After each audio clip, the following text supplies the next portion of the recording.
from Backroad Buddies, and the video we want to share with you today is about tips and tricks from Season 4. Now, none of these items are rocket science. They're just little tidbits and things, kind of lessons learned as we traveled throughout the season. And you would think by Season 4 there wouldn't be much left to learn, but we did learn a few things along the way. So we're hoping that some of these items might help inspire you to solve an issue you have. So these are in no particular order, so let's dive right in. Tip 1 is using a headlamp as a fill light. Now, in photography or videography, sometimes your subject, especially a face, will be in shadow, and you just need a light to help light up their face. And when we were traveling on our Alaska trip, there were times where it was, a dark, cloudy day, it was raining, and I was trying to shoot an intro video inside the van, and I struggled trying to get enough light to make it look nice. And what I came across was actually using a headlamp that we have several of for just using around campground or whatever. And they actually have a pretty strong light, so as you can see, it's lit me up really well. Now, this happens to be a sunny day, of course, while I'm shooting this, but you can kind of see the difference. Now, this might be helpful for you if you're just trying to take a nice picture with someone you want in there that's in shadow. Pull out your headlamp if you have one, right? So it's a nice little discovery to me anyway. Tip 2 is to move rugs out of the way when you're using a camping toilet. Don't ask us how we just discovered this, so make sure the rugs are out of the way. We also would take our wastebasket and put it under here before we put the bag in. So if you're not familiar with kind of these, well, this is kind of a homemade one, but there's ones out on the market you can get. But they're basically a seat that you put a bag in, and then you put a little poo powder or kitty litter in here and do your business. Now, these were specifically made for using like this, and they're actually compostable. But this particular brand, we actually had leak on us a couple times, and that's no fun in the middle of the night when you have to clean up the van because a bag leaked on you. So that's when we made sure all our rugs are out of the way and put extra container under there, so if it does leak, we don't have a big mess to clean up in the middle of the night. And we have since taken these bags off of our gear page because it doesn't do much good if they leak. Tip 3 is to use the Note app on an iPad to mark up PDFs. Now, in Season 4, we didn't travel with a printer scanner. We did in Season 3 because there was a lot of paperwork I had to do while I was on the road. And we didn't think we would have that issue this time around. But if you might have seen from a previous video of ours, is we actually purchased our next rig while we were still on the road. So we needed to fill out paperwork, sign it, send it back in. And without a printer scanner or wanting to go find someplace to print and scan, we actually used the Note app on the iPad, and having a little pencil stylus really helped with signing documents and getting those sent on their way. So it enabled us to really turn around quickly and purchase that next rig. Tip 4 is to use YouTube Premium to be able to download videos and watch them offline. So that's where we kind of use this iPad again.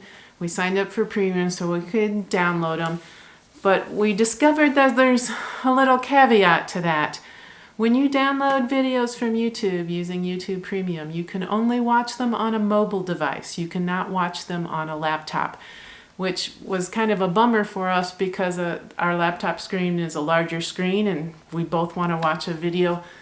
It's bigger than this iPad screen. Now, for a while, we were able to kind of rig something up. It was kind of kludgy because we could airdrop the video or AirPlay it over to the laptop, and then because we actually faced each other, we actually hooked the external monitor then up to the laptop, so then we could both watch the same video offline on the laptop and the external monitor via the iPad. But partway through the season that stopped working and we're not quite sure why. So I don't know if YouTube kind of figured out people were doing that and stopped allowing that. I don't know. I don't know the reason. But that was kind of a bummer because we wanted to see it on a larger screen. And we were without cell service quite often going up to Alaska and back. So that was a little bit of a bummer, but at least we could watch it on the iPad, which was better than nothing at all. Tip 5 is kind of has to do with dental floss. I guess I picked up a cheap thing of dental floss. It wasn't this brand, it was a different one. But because, you're riding down the road in the van and things vibrate, the loose end of the floss kept getting lost back down in the package, and it was really a pain, at least with that brand, to get it out. I had to use tweezers, and so to kind of partly solve that is I would pull a little bit of the floss out and then close the lid down on it, and that seemed to help from it actually retracting down in and losing it. The other thing is to just buy a better container or better brand of dental floss so it doesn't happen, and I haven't had issues with this one. But that's another thing. If you do, also this brand, if it does get lost in there, it pops open. So you can fish it out much easier. But the other one, I had to use tweezers and kind of dig down in there and get it. Tip 6 is to carry a tick remover. This is one we purchased. We actually hadn't been carrying one, and for some reason this season we put one on order and we actually picked it up while we were on the road. But before we actually got them, we actually had quite an encounter with ticks. We'd never had an issue before, but you do a lot of hiking, you're going to come across ticks. And there was like 1 week where we discovered 4 ticks either on ourselves or in the van, and we believe it was all from the same hike, but that was right before we got the tick remover. And luckily we caught all 4 of those ticks before they had latched on to our bodies. So we were thankful for that. And now that we have the tick removers, we haven't had ticks since, but it gives us a little security knowing that if we do get a tick, that we can quickly get them removed, because they are carriers of quite a few different diseases. So you want to make sure that, for one, you're checking yourselves regularly when you hike and remove them right away. So we actually have 2 of these. I carry one hooked onto my backpack, and Keith carries one on his keychain. So we always have them with us. Tip number 8 is to turn this passenger seat sideways for a comfortable seat. So I don't know why it took us so many years to discover this, but if you turn the seat up, you need to open the door. Or slide this up. Yep. There we go. And then you can put your feet up. It becomes a really comfortable seat. You have a much better view out the window from here. It also means that the person sitting across from you has a better view out the window. And we actually use this a lot when we came down in COVID up in Seward, Alaska. And we were camping right on the bay. So we had a beautiful view out our windshield. And the cup holders are much easier to reach than kind of reaching behind you when the seats turn the other way. So I don't know why it took us so long to discover this. And we actually, I think, saw someone else doing it. So it's much more comfortable to have your feet propped up and with a nice view and everything. Tip 8 is to plan meals that share ingredients. Now, in a camper's van, or a small RV for that matter, space is limited. So there are times when you can't buy a small enough quantity of something. So you need to buy the whole can, or you need to buy the whole package, or the whole cabbage, right? So plan meals out for that week that you can use up those ingredients so you're not taking up space in long term, and it doesn't go bad either. So for example, a typical sequence of meals we have is brats with sauerkraut, Reubens, and with the brats we usually have applesauce, and then we have hash browns with applesauce later in the week. So we share the jar of applesauce between the brats and the hash browns, and we share the sauerkraut between the brats and the Reubens, and so that uses everything up. Cabbage is one of the other things where usually those cabbages in the store are huge, right? Unless you can find a small one. So things I would use cabbage for would be like soup or fried cabbage or slaw. And of course with cabbage I try to alternate days so we're not having them several days in a row because our bodies can't take all that gas. But anyway, that's probably more information than you wanted to know. But so when you're planning out your meals, think about that, what quantities, some things you have to buy in, and how you can use that up within the week of your meal plan. Tip 9 is schedule vehicle maintenance while you're on the road. This is true if you go for long trips. So we were gone for 6.5 months. So this past season, so we actually had planned out when we were going to do an oil change and replace air filters and that stuff. So we had planned when we got up to Anchorage to do all that. So we took it into a dealer, did all that maintenance, and thank goodness we did, because they checked our tires and realized that our tires were getting rather thin. So we needed to replace at least 2 of them before we headed back down, just for safety reasons. So we were glad that they caught that. And unfortunately, we were only able to replace 2 and not all 4. We would have loved to replace all 4, but up in Anchorage, we couldn't find 4 of the kind we wanted to put on there. So we replaced the 2 worst ones, and we actually made it back on with the 2 old ones. So everything was good. Tip 10 is using the suction cup type windshield repair kit as opposed to the positive pressure. We have used both of them, and we actually used the suction type this time around on our way up to Alaska, because we got a big chip in our windshield and didn't want that to spread. So Keith felt that that type worked better than the one he had used before, because it seemed to fill in the cracks a lot better than trying to use the other type. Tip 11 is to always take your vehicle key with you when you leave your vehicle. We learned this one the hard way. We had put a keypad, so a keyless entry, on our van, and that worked great, and we started relying on it a little too much. So when we were in Anchorage, we had gotten up one morning. I was in the habit of not carrying my key. Keith usually carried his, but he had just switched pants that morning, and we both went off to the restroom and came back, so he hadn't moved his key over. Neither one of us had a key, and the keypad failed and would not open the van. So there we were with, not only did we not have a vehicle, we didn't have our shelter. Luckily, we were in Anchorage, we were in town.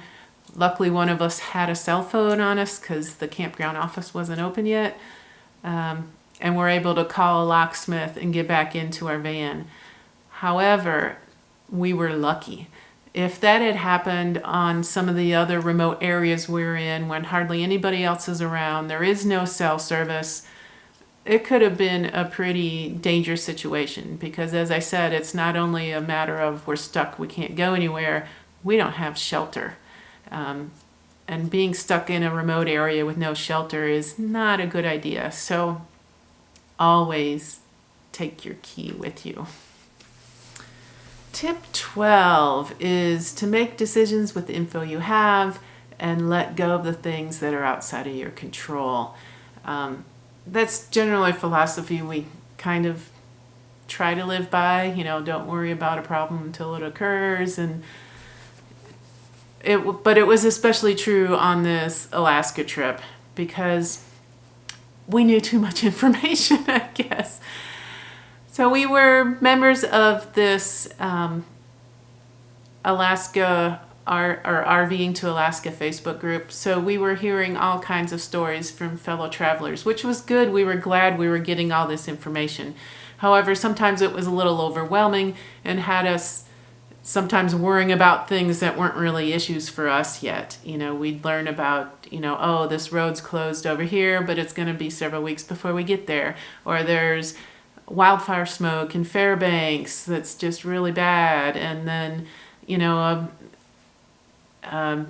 people were getting their flights canceled going over to Brooks Falls and all kinds of things that were on our itinerary. So it was things we should keep in the back of our mind, but we needed to relax. And if it was nothing we could do about it till we get there, we wait and see what happens. Maybe it'll clear up by the time we get there. And actually that's how it turned out. We did not run into any actual road closures. We did not run into much wildfire smoke by the time we got there. Bridges were repaired by the time we got there. And even that flight over to Brooks Falls, even though it was the same company, what had happened was one of their planes, they couldn't get a part and repair to it. So they had two planes they normally flew over. So they had to basically cancel half of all their reservations. We were one of the lucky ones that did not get canceled. So we went on in that just fine. So the lesson there is to not panic. But it's hard to do when you start hearing all these reports. So you just kind of have to take a deep breath. We'll worry about that when we get there. And if it's a problem, we'll deal with it. And if it's not, then we haven't wasted a lot of extra energy and stress worrying about it. It's, of course, easier said than done.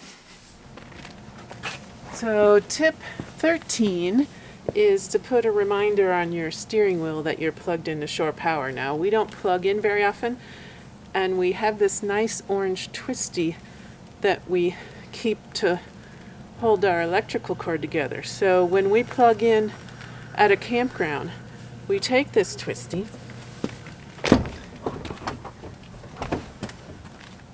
and we put it on the steering wheel. So hopefully, in addition to our checklist, when we get ready to leave the campground, this will remind us that, oh, we're plugged into the pedestal and we don't pull away while still being plugged in, because that could be a very expensive repair because it could damage not only the van but the electrical pedestal. So you don't want to forget that you're plugged in. Tip 14 is credit unions generally don't charge ATM fees like a lot of the other banks do. We actually are a member of a local credit union, and they have a phone app, and on there we can actually search for non-fee ATMs in the area where we are. So that came in handy, especially when you're going through Canada and you already have fees for exchange fees for exchanging currencies. So the amount of fees you can reduce is helpful. Now, we've actually been members of Wells Fargo in the past, and Wells Fargo is, you ought to check your bank to see if the same thing is true, but at least at the time, is not only would we get hit with an ATM fee of the bank who owned the ATM, but Wells Fargo would charge us a fee for not using a Wells Fargo ATM, even if there wasn't one in the area. So make sure you know what the rules are for your bank and what ATMs you're going to. You can save yourself a lot of fees. Tip 15 is knocking the dirt out of the feet of your camping chairs before putting them away. I don't know about what kind of chairs you have, but ours, we have a tendency to get dirt and rocks caked in there.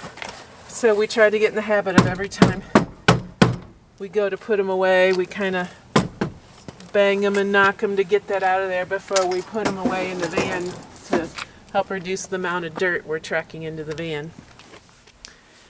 Tip 16 is to look ahead and plan where you're going to refill your resources. So by that I mean your water, your gas, where you're going to dump your gray and black tanks if you have them, where you're going to buy groceries, where you're going to do laundry. Now, when you're traveling in the lower 48 and in more populated areas, this probably isn't an issue. But when you start getting up into more remote areas, there isn't always a gas station. There isn't always a grocery store or a place to do laundry. So you kind of need to, I mean, we didn't plan that all out from the very beginning, but we kind of looked ahead, a few days out or, from one campground to the next, where are we going to get all those resources and how to manage them all. Do we have enough water to make it to the next time we're going to have potable water available? There was a few times that it wasn't an issue because we planned ahead, but it could have been an issue. Like when we went out to McCarthy and Kennecott, there was 4 days where we did not have access to potable water, so we had to make sure we were carrying enough with us. And then the same thing with gasoline. We almost ran into an issue in Haines because even though there's gas stations, they're not always open and they don't always work and they don't always have gas. So when we were in Haines, we knew of 2 gas stations in town. One was closed because their pumps were not working, and the other one was out of gas. And luckily there was a gas station right across the street from the one that was out that had gas, but I'm not sure if it was part of the same station or what, because it didn't show up on our Google Maps or anything, or I don't know how that worked, but we were thankful because we did not have enough gas to make it to our next destination. And we knew of only one other gas station along the way in this just little lodge along the way, and we weren't really sure that they would have gas either. So if we couldn't find gas in Haines, we were actually going to stay there until they received gas because we didn't want to get stuck out in a remote highway without any. Tip 17 is always carry some cash on you. And on this trip, it meant not only American currency, but Canadian currency as well. And this was mainly to do, again, to remote areas. There's gas stations and stores and campgrounds that won't take credit cards. Either they won't take credit cards, or their credit card machines aren't working, or their internet connection's unreliable, so they can't can't run your card through. So having cash comes in handy. Tip 18 is to drive slower to save gas. Of course, we made this trip when gas prices were really high. And even in remote areas and places where they were even higher. And so we didn't always go the speed limit. And luckily, a lot of the roads we were on didn't have very high speed limits to begin with. And we had to slow down for potholes and rough roads and frost heaves anyway. But going slower does save a lot of gas. I think once you get above 50 miles per hour, I think they say, your gas mileage really drops significantly. So if you can keep your speeds down, you'll save yourself a little green. Tip 19 is to use Amazon lockers and Amazon counter service to get packages to you while you're on the road. Not all campgrounds will receive packages, so you usually have to find some kind of alternative. We actually use the Amazon counter service to do pick up our little tick removers. And we chose the counter service specifically because we were moving every few days, and we were concerned that if the delivery is late, then we'll miss it, right? You know, it will be gone before it gets there, or if it gets there too early, they won't hold on to it long enough. And that's the difference between the Amazon lockers and the Amazon counter service. Now, the counter service is usually at some drugstores, and I forget who all they partner with, but the lockers will only hold a package for 3 days once it's been delivered to the locker. So if you're not there in 3 days, they automatically ship it back. Counter service is 14 days, so we felt a little more comfortable ordering it way ahead of time, knowing it'd be sitting there waiting when we got there, and not have this fear of we missed the window and it gets sent back. So that came in handy. Tip 20 is to use public transportation to avoid driving a large vehicle in a big city. Well, not only driving, but parking as well, because that can be an issue in tight spaces and lots of traffic. So we actually did that in Vancouver. We would take a commuter rail into town every time we went in there. It's just so much easier and nicer than trying to manipulate a large vehicle in traffic and try to find a place to park, because most parking garages are too short. Although I think Vancouver was one of the places we saw some parking garages that actually had high enough clearance that we could have gotten our camper van in, but it just is so much easier just to use public transportation. It can be an adventure in and of itself. Tip 21 is to check for holidays when you're planning your itinerary. This actually caught us a couple of times. One, we should have known it was a holiday. I think it was Labor Day, and it was in Canada, but I think they observed Labor Day as well on the same day. But there was another Canadian holiday I wasn't aware of. I think it was Victoria Day or something. Now, why is that important? Well, when you're booking campground reservations, usually on a long holiday weekend, they have minimum stays of 3 nights or whatever. So we were typically moving sometimes every 2 nights. So I had planned out this whole route, 2 nights here, 2 nights there, 2 nights there. And then I start trying to make campground reservations. And like, oh, you can't book 2 nights here. You have to book the whole weekend, Friday, Saturday, and Sunday night. And so then you have to, I mean, it's not a big deal. You just kind of arrange, but that's why we ended up with a couple times where we only spent 1 night somewhere, was because I had to borrow a night so we could stay 3 nights on the holiday weekend. So if we would have considered that in the beginning, we might have done things a little differently with the itinerary. So just keep that in mind, that, and not only American holidays, but when you go up into Canada, they have their own holidays, so you need to really be aware of what those are. Tip 22 is keep food particles out of your grain tank to keep down the smells. So this could mean, make sure you scrape off all your plates and dishes into the trash can instead of down the sink, because the more particles you put down there, the more they're going to, start decomposing and smell.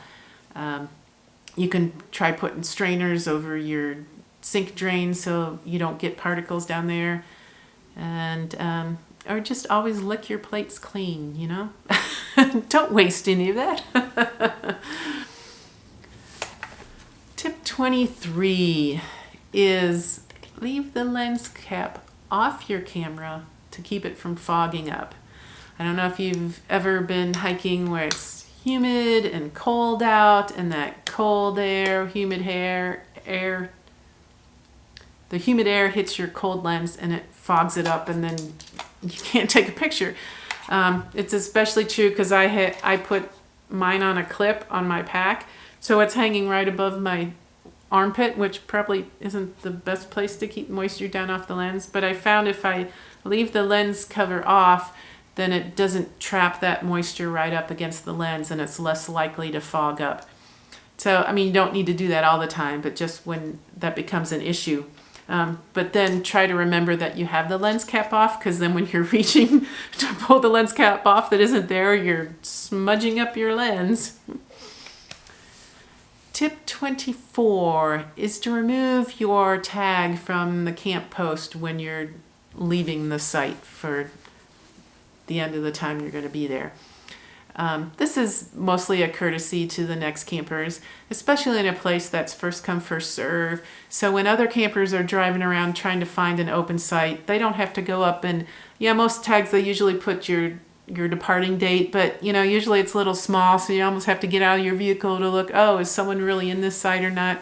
So it's just common courtesy to take that tag off. Now, unless it's a reusable tag. We actually were at one campground where it was kind of like a marker that they wiped off, but if it's a physical tag, that's not going to be reused. And some of them actually request that you deposit it on the way out so they know when a site is vacant. But yeah, just common courtesy.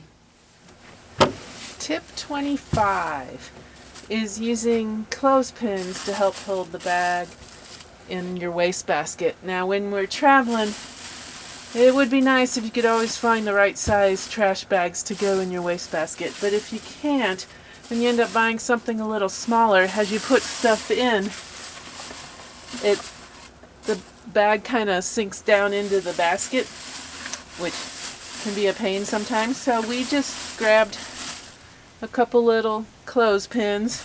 Now, you could probably use binding clips. They'd probably work just as well. And so we just keep that on there, and then you don't lose your bag down in your wastebasket.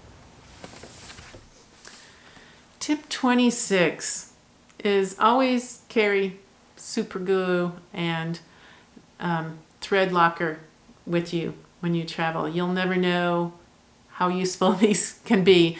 In fact, it kind of surprised me that how we used them this trip, and it was actually on my camera, believe it or not. The cold shoe here that I hold the mic on, it's actually on the camera that I'm shooting with right now, but for some reason the microphone got bumped while we were hiking, and the cold shoe split in two. And so I went back and I just used a little super glue, put it back together, and everything's been working fine since. And while I was at it, on my microphone, there's a little screw that uses an Allen wrench to tighten that kind of holds the holder on there. I'm not quite sure why there's a screw. It's not a part that I would ever want to take apart. But that screw kept loosening up on me all the time. In fact, so much so that I would carry a little Allen wrench with me when we were hiking, and I would have to tighten it back up several times when we were hiking. So while I had the super glue out, I pulled out that thread locker and just put a little bit on there for that screw, and haven't had an issue with it since. So you never know, those little things can come in handy. And last but not least, tip 27 is use a rubber band around containers in the fridge. This is another one we learned the hard way. We had a package of blueberries. Luckily, it was not as big as this one. We did not have a rubber band around it. And we parked somewhat on a slope at lunchtime. And I opened up the fridge door, and that package of blueberries just went all over the floor because it slid out. So after that, we started putting rubber bands around those, especially blueberries, little things that just would spill out everywhere. So just a simple little thing prevents a lot of work later. Well, that's all of them. Hopefully you found at least one little gold nugget in there that would help you out. So thanks for watching. And if you want more details, you can look in the description below. There's a link to our related blog post, so check that out. And if you haven't already, please subscribe. We'd really appreciate that. Ta-ta for now.